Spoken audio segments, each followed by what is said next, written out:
Donc, moi je travaille pour l'ASBL Valbium. Valbium est une ASBL située à Gembloux. Notre mission est de développer des nouvelles filières économiques basées sur la biomasse non alimentaire, donc tout ce qui est culture non alimentaire, et ainsi contribuer à diversifier les activités au niveau de l'agriculture. Pour cela, le miscanthus est une culture de premier choix, c'est une culture non alimentaire qui est très productive et qui a quand même beaucoup de débouchés. Pour le moment, on a 3 ou 4 débouchés majeurs au niveau de la Wallonie et on a encore d'autres débouchés en recherche et développement avec des entreprises wallonnes. Donc ça commence tout doucement à bien prendre, on va dire. Alors, je vais vous présenter dans cette présentation des possibilités d'implantation. Frédéric a déjà parlé plus ou moins de toutes les fonctions anti-érosives, je vais les détailler un tout petit peu et on partira ensuite sur d'autres possibilités d'implantation. Je vais vous présenter les débouchés à la vente, mais aussi les utilisations à la ferme. On a beaucoup d'utilisateurs à la ferme en Wallonie. Je vais vous présenter quelques données financières pour vous faire votre opinion sur la profitabilité ou non de la culture. Et ensuite, faire une petite conclusion. Donc, où l'implanter? La première possibilité consiste à l'implantation en bande tampon. Donc, on est sur des zones en bordure de cours d'eau où les apports en produits phyto vont être très très limités, puisqu'on parle d'un, voire 2 herbicides maximum sur une période de 20 à 30 ans. Alors, évidemment, la réglementation ne l'autorise pas. Hein, ça, il faut bien être clair que normalement, il faut éviter tout produit phyto en fonction des conditions d'agréation. Mais voilà, on est en train de, pour le moment, communiquer avec le cabinet du ministre de l'Agriculture pour évaluer avec eux, et de l'environnement aussi, pour évaluer avec êeux quel serait l'intérêt d'implanter du miscanthus. La bande tampon est une contrainte quand même assez problématique pour les agriculteurs. Vous êtes bien placé pour le savoir. Et donc avoir une culture à très faible intensité d'utilisation de produits phyto, c'est quand même quelque part pas mal, aussi bien au niveau environnemental qu'au niveau du contrôle, puisque une fois qu'on met du miscanthus, il n'y a plus aucune raison d'aller le pulvériser une fois qu'il est bien implanté.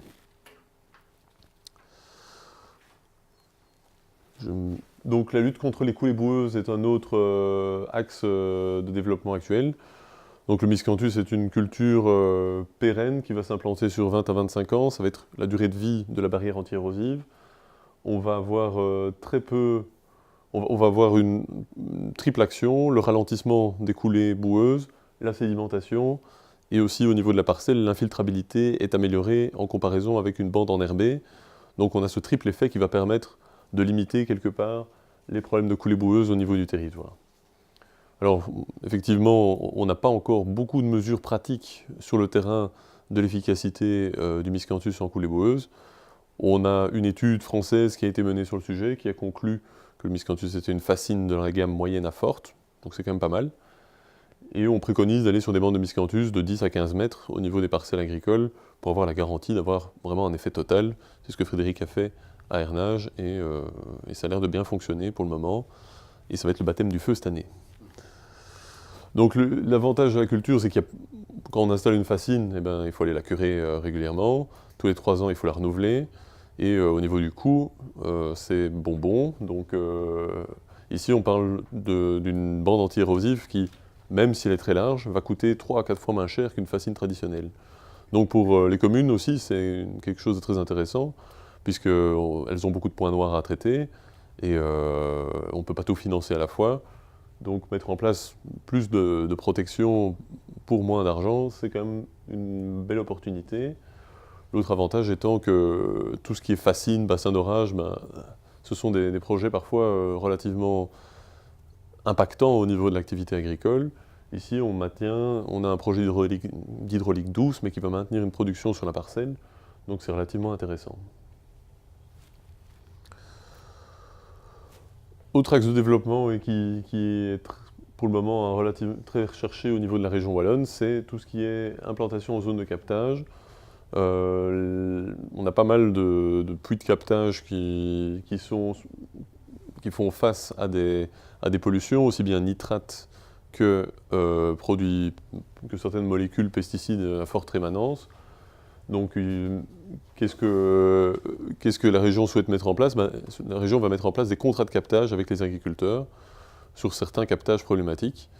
Et le miscanthus va faire partie de l'arsenal proposé aux agriculteurs, avec du coup un contrat de captage qui va être signé entre l'agriculteur et par exemple la SPGE. La SPGE va quelque part financer l'installation du miscanthus, et en contrepartie, l'agriculteur s'engage à cultiver le miscanthus sur les parcelles les plus problématiques. Enfin, la dernière possibilité d'implantation que l'on préconise, c'est tout ce qui est parcelle irrégulière ou parcelle trop humide, parcelle trop éloignée du siège d'exploitation. On a une culture qui nécessite quasiment aucun entretien. Il y a juste une récolte annuelle une fois l'implantation réalisée. Et donc, on a aussi une culture qui est beaucoup moins sensible aux variations de rendement qu'on peut connaître sur des parcelles de type maïs, froment. Donc on a un rendement relativement stabilisé et on a quand même des débouchés intéressants. Ça permet quelque part de se stabiliser son revenu sur une période de vie de 20 à 25 ans. C'est pas négligeable. Alors au niveau des aspects pratiques, Frédéric en a déjà discuté un petit peu. Le miscanthus est éligible à la déclaration de superficie, le code 884. L'implantation est possible comme bande tampon, mais avec des herbages mécaniques exclusivement. Et malheureusement, le miscanthus ne rentre pas en SIE, puisque, vous le savez très bien, les SIE ne se récoltent pas. Donc le miscanthus a cette petite contrainte particulière. Il ne rentre pas non plus en méthode agro-environnementale.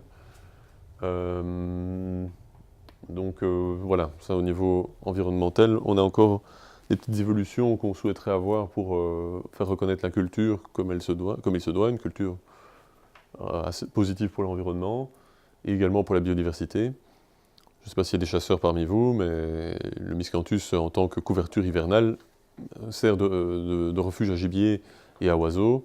Donc au niveau des parcelles, lorsqu'on a une activité de chasse, c'est très intéressant de conserver, d'avoir cette couverture végétale hivernale en place.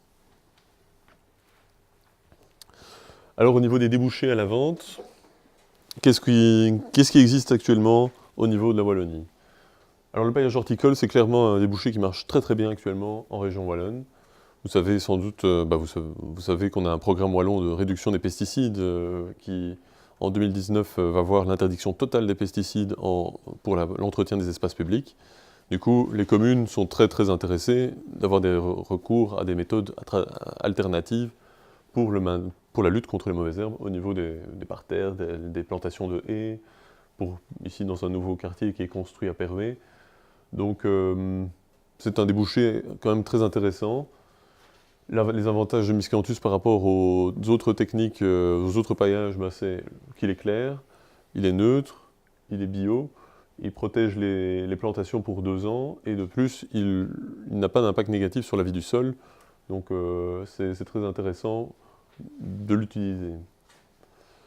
On a 3 entreprises en Wallonie qui font de l'ensachage de miscanthus actuellement. Donc on a Biomisc à Thuilly, on a Belcanthus à Torrent-Saint-Tron, et on a l'entreprise Green Elephant à Avigny. Avigny, oui, pardon. Et donc voilà, ici il y a une entreprise qui est mentionnée, mais en fait il y en a 3.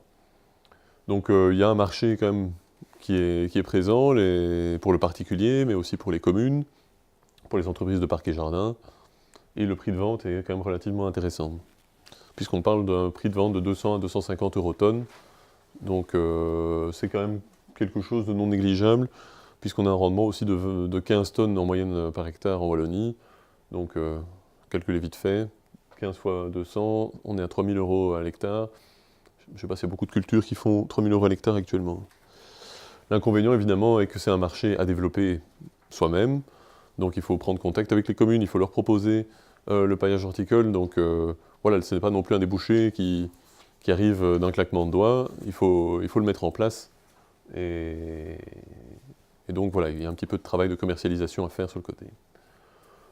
Autre débouché qu'on commence à observer en Wallonie, c'est le débouché combustible. Donc le miscanthus se récolte sec en fin d'hiver, à 20% d'humidité. Donc il est prêt à être directement utilisé dans une chaudière biomasse. Ici on a une chaudière biomasse qui est installée à Burdine. Lorsqu'on vend le miscanthus comme combustible, on le vend aux alentours de 110 € tonne, donc le prix de vente est moins élevé que pour le paillage. Le gros avantage étant que si on a une chaufferie, on a une installation qui va durer 20-25 ans, et donc ça coïncide en fait avec la durée de vie de la chaufferie. Donc on peut avoir le débouché qui est régulièrement valorisé dans une chaufferie.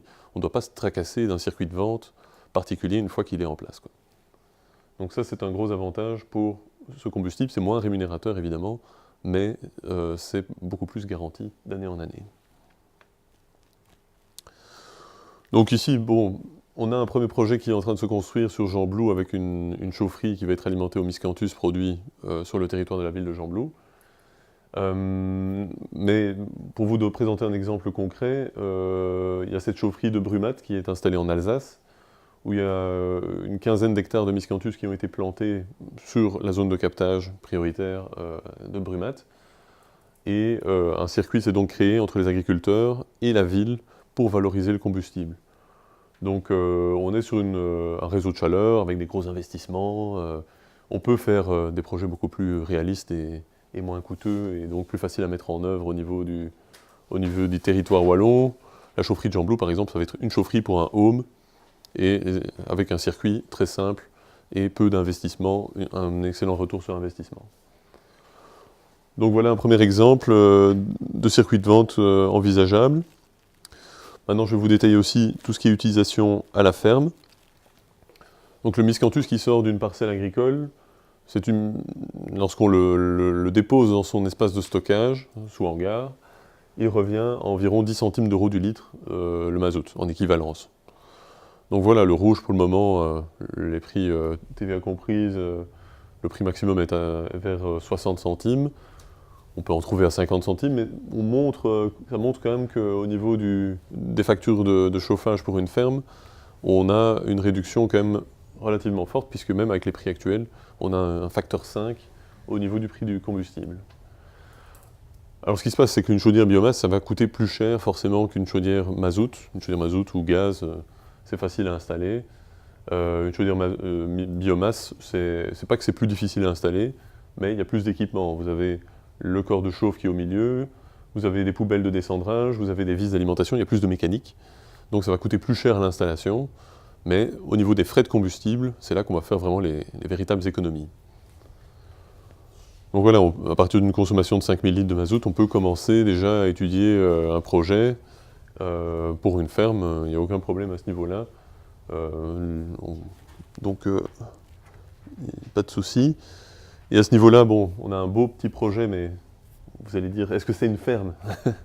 Ben, c'est une ferme, c'est une exploitation à Burdine, mais avec on va dire, une grosse maison à côté, qui a fait un investissement en 2015 d'une chaudière 130 kW, et qui est alimentée à 2 tiers miscanthus, 1 tiers plaquettes produites sur le territoire du domaine.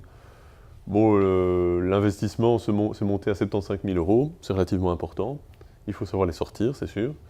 Mais les économies sont comprises entre 12 et 17 000 € par an. Donc on se rend compte qu'on a quand même un temps de retour sur investissement très rapide par rapport à ce bâtiment. Les bandes miscanthus ont en plus une triple fonction. Ce sont des bandes anti-érosives qui ont été mises en place à proximité. Des bandes en bande tampon également, et comme refuge, puisque on le suppose un peu, l'exploitant est chasseur. En litière animale, c'est une dernière utilisation. Bon, c'est quelque chose qu'on a observé principalement dans la botte du Hainaut, mais aussi en Ardennes, où il y a des exploitants qui l'utilisent pour la litière des bovins laitiers ou viandeux, ou encore ici en poules pondeuses. Donc il y a plusieurs bénéfices à l'utilisation d'une litière miscanthus d'après les retours de ces exploitants-là. C'est moins de renouvellement de litière, meilleur confort animal, moins de maladies aussi, et pour tout ce qui est bovin, appétence, on le retrouve dans certaines rations, surtout en France, ont des rations de vaches laitières et apparemment ça augmente la production laitière, mais ça n'a pas été confirmé. Alors au niveau rentabilité, on va passer sur les coûts et les produits de vente. Le coût d'implantation du miscanthus, on est compris entre 3 500 et 4 000 euros à l'hectare, ce qui revient en bande anti-érosive à 3 à 5 euros du mètre. L'entretien, une fois la culture implantée, il y a 0 entretien, donc aucun 0 euros. Au niveau de la récolte, il faut faire venir une ensileuse à maïs avec Kemper, donc on est aux alentours de 200-250 euros à l'hectare, plus les frais liés au charroi, donc les bennes. Et donc le coût de production est compris entre 38 et 60 euros tonne, donc le coût de production jusqu'au hangar.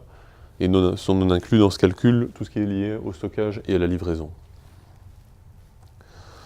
Alors les produits de vente, donc Frédéric n'est pas passé sur ce point, mais les rendements sont mesurés chaque année en Wallonie. On est sur un rendement moyen de 13,7, allez on va dire 14 tonnes de matière sèche par hectare et par an sur les parcelles adultes au niveau du miscanthus. Ça représente entre 17 et 18 tonnes de matière fraîche par hectare et par an qui sont produites sur des parcelles représentatives en Wallonie. Le prix de vente, lui, va osciller en fonction des applications, je vous l'ai dit. Donc on peut aller jusqu'à 250 euros tonne en paillage horticole. Pour l'énergie, on se situera plus au niveau de 100 euros tonne. Donc voilà, je vous laisse faire le calcul, avec finalement un chiffre d'affaires compris entre 1200 et 5000 euros à l'hectare, en fonction du débouché et du rendement. Donc ça c'est un peu au niveau du produit de vente, à mettre en rapport évidemment avec les coûts d'investissement qui sont relativement élevés, mais à amortir sur une durée de 20 ans. Et donc voilà, pour clôturer cette présentation, il y a deux cas de figure, hein, vous l'avez senti dans la présentation. Il y a le cas de figure où vous pouvez implanter du miscanthus chez vous pour une utilisation à la ferme, ou donc combustible, litière animale. Mais on peut aussi implanter le miscanthus sur des zones environnementales problématiques et organiser son circuit de vente derrière. Et pour l'organisation du circuit de vente, on recommande toujours d'avoir un contrat avec l'utilisateur final, en tout cas pour tout ce qui est chaufferie, de manière à avoir une sécurisation du débouché. Voilà, il y a ces deux optiques-là qui peuvent être envisagées, et à vous de choisir un peu par rapport à votre profil et à ce que vous voulez en faire du miscanthus. Donc voilà, pour conclure, le miscanthus, ça permet de cultiver des terres problématiques tout en gardant un revenu sur ces terres. Pour tout ce qui est implantation, revente, utilisation du miscanthus, on n'est pas des organismes commerciaux, mais on est là pour fournir un appui, trouver les circuits de vente, aller discuter avec votre commune pour voir s'ils n'ont pas un bâtiment où il va falloir changer une chaudière. Et alors si un projet de chaudière dans votre propre exploitation, on réalise aussi des études gratuites et on vous réoriente ensuite vers les chauffagistes compétents pour faire les installations.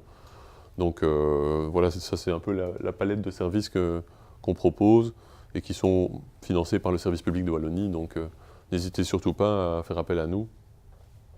On est là pour ça.